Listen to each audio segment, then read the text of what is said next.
नमस्कार। ब्रेक के बाद खबरों में एक बार फिर से आपका स्वागत है। मैं हूं हिमलता और खबरों की शुरुआत करते हैं राजधानी रांची से। भाजपा के प्रदेश प्रवक्ता प्रतुल शाहदेव ने एक बार फिर झामुमो पर हमला बोला है।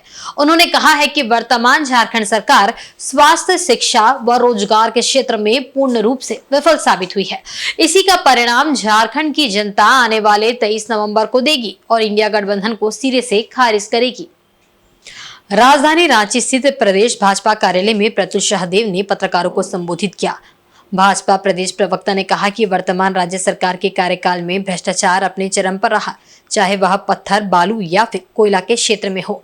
लूट, खसोट और घोटाला पूर्ण रूप से राज्य में व्याप्त था। जिस दिन चुनावी अधिसूचना जारी हुई उस दिन भी ट्रांसफर पोस्टिंग हुई है।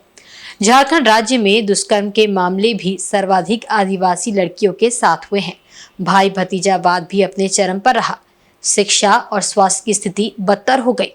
पुलिसिया जुल्म से भी सबसे ज्यादा आदिवासी लोग ही प्रभावित हुए। न्यूज़पेपर रिपोर्ट्स में कि किस तरीके से 108 एम्बुलेंस की व्यवस्था को पूरे तरीके से ध्वस्त कर दिया गया। खटिया में टांग कर मरीजों को ले जाया जाता है। एम्बुलेंस के ड्राइवर्स कुछ समय पहले तक हड़ताल में थे। पूरे तरीके से 108 एम्बुलेंस सेवा जो हमारी पूर्ववर्ती रघुवर दास के नेतृत्व वाली भाजपा सरकार की एक फ्लैगशिप योजना थी, आप फोन करें और अधिकांश समय आधे घंटे से पहले एम्बुलेंसेस पहुंच जाती थी। इस सरकार ने ध्वस्त कर दिया। तो इस सरकार में जो पुलिसिया जुल्म है ना, वो अनुसूचित जनजाति के लोगों पर बहुत ज्यादा बढ़ गया। तो इस सरकार को झारखंड की जनता कभी नहीं आने देने वाली। हेमंत सोरेन जी के नेतृत्व में पिछले 5 वर्ष, अगर 5 महीने छोड़ दे चंपई सोरेन जी के, तो 4 साल 7 महीने झारखंड की सबसे भ्रष्ट सरकार इतिहास में रही है और 23 नवंबर आने दीजिए इतिहास के पन्नों में चली जाएगी। इधर झारखंड मुक्ति मोर्चा के केंद्रीय महासचिव सुप्रियो भट्टाचार्य ने ईडी की छापेमारी पर सवाल उठाया है। इस कार्रवाई पर तंज कसते हुए झामुमो के केंद्रीय महासचिव सुप्रियो भट्टाचार्य ने कहा कि इसकी आशंका पहले से ही व्यक्त की गई थी। उन्होंने इसके पीछे भाजपा का हाथ होने का आरोप लगाया। इसके साथ ही उन्होंने कहा कि चुनाव का वक्त है और मैंने पहले ही कहा था कि कार्रवाई का ये सिलसिला आगामी चुनाव यानी 20 नवंबर तक चलेगा। केंद्रीय जांच एजेंसी को पॉलिटिकल टूल किट बताते हुए झामुमो नेता सुप्रियो भट्टाचार्य ने कहा कि छापेमारी का नतीजा ईडी को सार्वजनिक करना चाहिए। सूत्रों के जरिए इसे सार्वजनिक करने की कोशिश कहीं न कहीं संदेह उत्पन्न करता है। उन्होंने मुख्यमंत्री हेमंत सोरेन के मामले में हाईकोर्ट के द्वारा की गई टिप्पणी का हवाला देते हुए इसे पॉलिटिकल मोटिवेट बताया है। उसकी भी शुभकामना है कि भाजपा के पॉलिटिकल लीडर्स के फेल्योर के कारण अब भारतीय जनता पार्टी को लास्ट एफर्ट के तौर पर उनका इन्वेस्टिगेशन एजेंसीज जो है उनको सामने लाना पड़ रहा है। अब वो पॉलिटिकल टूल किट के तौर पे सामने आएंगे। ये आशंकाएं थी कि रोज अखबारों का सुर्खी कई जगह ईडी, आईटी, सीबीआई के छापे के रूप में सामने आएंगे। जमशेदपुर दौरे पर पहुंचे कांग्रेस के राष्ट्रीय प्रवक्ता सह राष्ट्रीय सचिव आलोक शर्मा ने एक संवाददाता सम्मेलन में कहा कि रघुवर दास की कार्यशैली आज सबको पता है।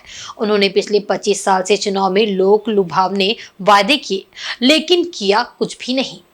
उन्होंने कहा कि वे ना मालिकाना हक दिला पाए, ना कोई नई कंपनी खुलवा पाए। यहाँ तक कि जो कंपनियां चल रही थी वो भी या तो बंद हो गई या फिर शहर से बाहर चली गई। मजदूर सड़क पर आ गए और स्वयं भू मजदूरों के मसीहा रघुवर दास मुख्य दर्शक बने रहे। रघुवर दास ने कितने पतंग उड़ाए ये तो नहीं जानता, लेकिन वे हाथी उड़ाने के माहिर खिलाड़ी है। पूरा झारखंड प्रदेश रघुवर दास के हाथी उड़ाने की कला से परिचित है। उन्होंने कहा कि अगर पूर्वी जमशेदपुर से हमारे कांग्रेस पार्टी के उम्मीदवार डॉक्टर अजय कुमार जीते तो वे मालिकाना हक का सपना पूरा करने की कोशिश करेंगे।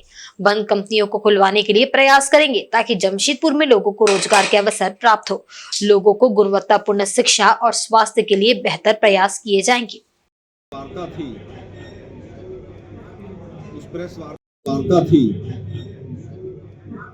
उस प्रेस वार्ता का मुख्य उद्देश्य था कि किस तरह से एक तरफ एक परिवार है जिसने जमशेदपुर की आत्मा और अस्मिता के ऊपर पिछले 25 वर्षों से कुठाराघात किया, जिस परिवार ने पूरी तरह से जमशेदपुर को लूटकर अकूत संपत्ति इकट्ठी की और जिस तरह का तांडव परिवार ने पूरे ने किया वो पूरे शहर ने देखा।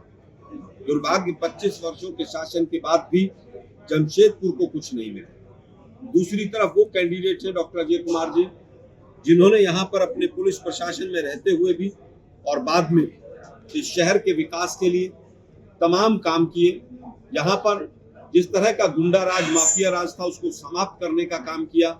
मैं समझता हूं कि आज का चुनाव एक परिवार जिसने जमशेदपुर को कहीं ना कहीं बहुत पीछे पहुंचा दिया, जो जमशेदपुर बहुत आगे होना चाहिए था, और जनता के बीच में इस बार जनता इस नकारात्मक ताकत जो जमशेदपुर के अंदर खड़ी हो गई है, इसको उखाड़ कर फेंक देगी और डॉक्टर अजय कुमार जी को, जो एक निडर निर्भीक नेता हैं, उनको जिताकर विधानसभा में भेजेगी। सरायकेला जिले के आदित्यपुर में धनतेरस के शुभ मौके पर लोगों ने जमकर खरीदारी की। आभूषण दुकानों में दोपहर के बाद खरीदारी करने ग्राहकों की भीड़ उमड़ी। हालांकि जो लोग सोने चांदी की चीजें नहीं ले पाए, वे छोटे मोटे बर्तन लेकर ही काम चलाते दिखे। धनतेरस के शुभ मौके पर लोग आभूषण दुकानों में शुभ मुहूर्त देख खरीदारी करने पहुंचे। कई आभूषण दुकान में धनतेरस को लेकर विशेष ऑफर, आकर्षक छूट व उपहार ग्राहकों को दिए जा रहे थे। दुकानदारों ने बताया कि वैसे तो सालों भर आभूषण खरीदारी पर छूट और ऑफर ग्राहकों को दिए जाते हैं, लेकिन धनतेरस के मौके पर विशेष ऑफर और उपहार ग्राहकों के लिए दिए गए हैं। लोग सोने के अलावे चांदी के आभूषणों की भी खूब खरीदारी कर रहे हैं। मंगलवार को धनतेरस के दिन सुबह 10:15 के बाद शुभ मुहूर्त को देखते हुए ग्राहक आभूषण दुकानों में पहुंचने लगे थे। आज धनतेरस का अच्छा बाजार है। लोग शुभ मुहूर्त को देखते हुए खरीदारी कर रहे हैं और हम लोग अपने सोने चांदी के गहनों पर 35% मेकिंग चार्ज में डिस्काउंट दे रहे हैं। तो हम लोग अपना रेट में भी लोग 100 रुपया डिस्काउंट रखे हैं, गोल्ड में और सिल्वर में भी 10 रुपये डिस्काउंट रखे हुए हैं। दुकान हम लोग 8 बजे खोले थे, तो उसी समय से कस्टमर का आना जाना लगा है और हम लोग सोचे थे कि रेट बढ़ने से मार्केट का जो है थोड़ा सा कम रहेगा, लेकिन ऐसा कुछ भी नहीं है। कस्टमर का अच्छा खासा भीड़ है, पहले से बढ़ के ही है। और धनतेरस में हम लोग शुद्धता का पूरा ध्यान रखते हुए HUID का सामान सब दे रहे हैं, हॉलमार्क HUID करके दे रहे हैं। और इस बार ये है कि 5 रुपये ग्राम चांदी दे रहे हैं, 12% गोल्ड पे दे रहे हैं, मेकिंग चार्ज में छूट दिए हैं हम लोग। वहीं सरायकेला कस्बा जिला के ईचागढ़ व कुकड़ू प्रखंड क्षेत्र में भी दीपावली व वंदना व सोहराय पर्व की धूम है। यहाँ धनतेरस का बाजार भी सज चुका है, लोग खरीदारी में मशगूल है।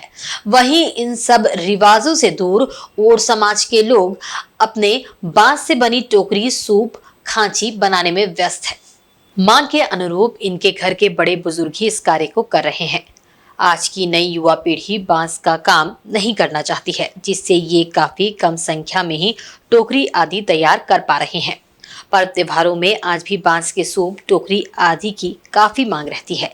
समय के साथ बदलते जमाने में औजारों से बांसों को छीलकर बनाने का पुरानी परंपरागत शिल्पकारों की घोर कमी देखी जा रही है। ईचागढ़ के दुलमिडी, चोगा, कुईटी, चित्री आदि गांव में परंपरागत रूप से बांस के बने सामानों का निर्माण करते हैं। वहीं नए जनरेशन इस घरेलू कुटीर उद्योग से नाता तोड़ रही है, क्योंकि आधुनिकता के इस दौर में युवा वर्ग नए तकनीकी से और मशीन आदि लगाकर बांस को छीलने, बुनने का कार्य करने का सपना पाले हुए हैं। ऐसे में सरकार को परंपरागत बांस के हस्तशिल्पकारों को प्रशिक्षण देकर नए तकनीकी से सामान बनाने के लिए आर्थिक सहायता प्रदान कर नए युवा पीढ़ी को इस परंपरा से जोड़ने की कवायद करने की जरूरत है। वहीं बांस से बने सामानों का निर्माण में लगे परंपरागत कारीगरों ने बताया कि एक दिन में 2 से 3 ही टोकरी आदि का निर्माण होता है। बांस भी महंगे दामों में खरीदना पड़ता है, जिससे मजदूरी भर ही निकल पाता है। उन्होंने सरकार से इस बांस के कार्य को बढ़ावा देने के लिए पहल करने की मांग की है।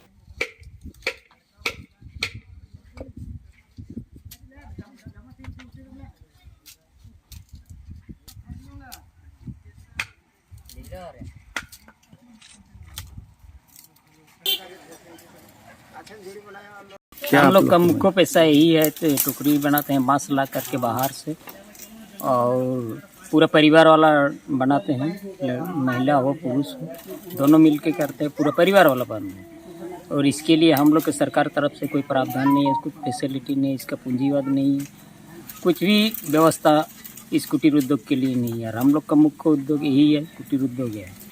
इसके अलावा खेती बाड़ी भी बहुत कम है, बाजार को उपलब्ध नहीं है। ऐसा छोटा मोटा बाजार है, उसी में हम लोग ले जा करके एक दिन में 3 से 2, 3, 4 छोटा वाला सब 4, बड़ा वाला सब 3 को सूप और खांची बहुत महंगा है और सब गरीबी परिस्थिति में है। इसके लिए हम लोग को सरकार देख नहीं कर रही है। फैसिलिटी होना चाहिए, लेकिन कुछ भी व्यवस्था हमारे यहाँ तक नहीं पहुँचा है। वेतन भी मिलता है? वेतन उतर कुछ नहीं, इसी में हम लोग अपना रोजी रोटी चलाते हैं। पूर्वी सिंहभूम जिले के मुसाबनी थाना परिसर में मंगलवार को दीपावली, काली पूजा एवं छठ पर्व को लेकर शांति समिति की बैठक का आयोजन किया गया। इसमें आगामी पर्व त्योहार को शांतिपूर्वक मनाने के निर्देश दिए गए। मुसाबनी थाना परिसर में थाना प्रभारी मोहम्मद अमीर हमजा की अध्यक्षता में उक्त बैठक हुई। इसमें BDO Aditi Gupta, CO Rishikesh Marandi, DSP Sandeep Bhagat, शांति समिति के सदस्य एवं पूजा कमेटी के सदस्य उपस्थित थे। मौके पर दीपावली, काली पूजा एवं छठ पर्व को सौहार्दपूर्ण वातावरण में मनाने को लेकर सुझाव लिए गए। वहीं पदाधिकारियों ने इन तीनों पर्व को शांतिपूर्ण तरीके से मनाने को लेकर आवश्यक दिशा निर्देश भी दिए।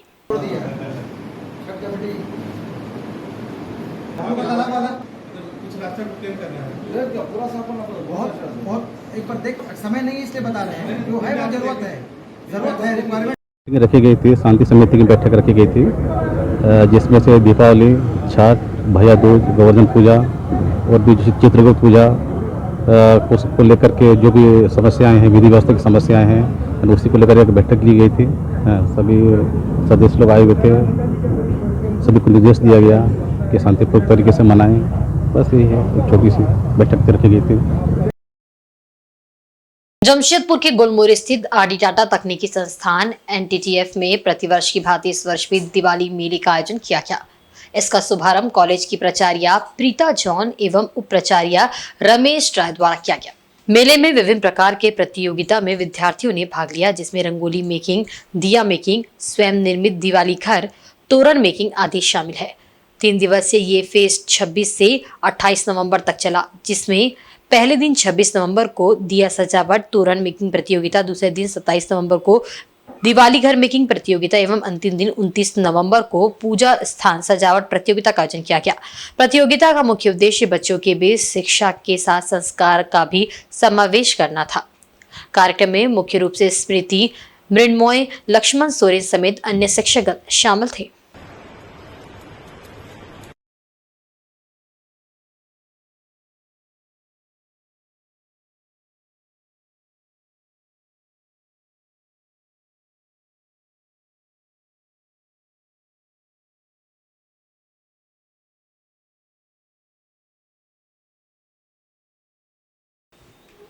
और आज के बुलेटिन में बस इतना ही। कल फिर हाजिर होंगे कुछ नई खबरों के साथ। तब तक देखते रहिए इनसाइड झारखंड न्यूज। नमस्कार।